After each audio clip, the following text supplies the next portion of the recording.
teachers are leaving the profession in record numbers, and the smart ones are doing this. They are becoming life coaches for kids because effectively they're already doing that in the classroom already, okay? But one of the scariest things that a teacher can do when they leave their profession to become a life coach for kids is knowing how to start a business. So today we're going to be focusing on the business bit. Let's go. There are 8 steps, and the first one is choose your business structure. So the 2 main ones here are either a limited company or a sole trader. You can be a sole trader or a limited company. This is really cool because it's really easy to set up. However, you're not that well protected. This one here takes a little bit longer and you are well protected. I'd recommend to go onto gov.uk, get this sorted. It costs around about £12.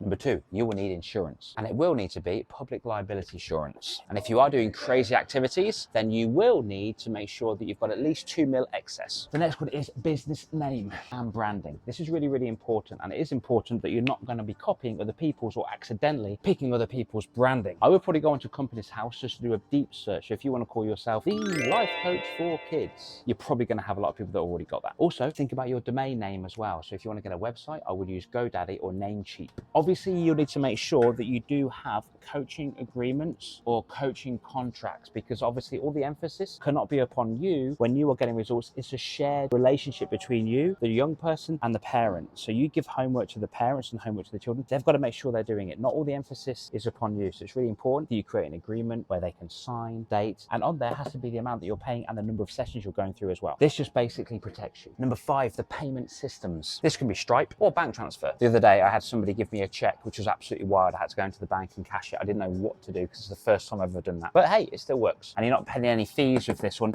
You are paying fees with that one. So you need to consider that in your pricing. Location.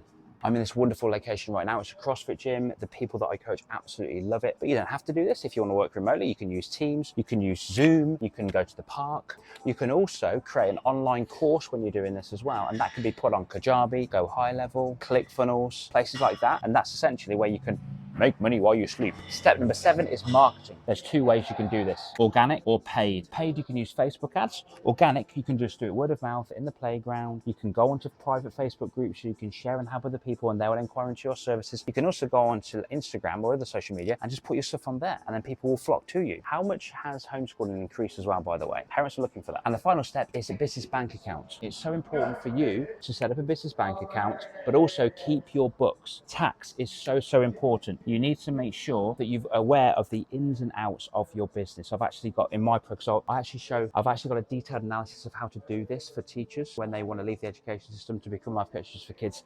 And I've actually got a breakdown, a spreadsheet about how much goes in versus how much goes out, and all the formulas sorted out for them. It's so awesome. It's so easy to do. So here, how much has my client paid me? £800, £80, £1,000. How much have I spent on petrol? How much have I spent on resources? And it calculates it, puts it down there. You owe this much tax at the end of the tax year. It's so simple. And obviously you pay it to the HMRC. So that is kind of like a quick business breakdown of what you need to know to become a life coach for kids, but just the business part. The other parts includes techniques, social media, accreditations. If you're interested, drop me a message saying Kid Coach, and I'll show you exactly how to do that. See you later.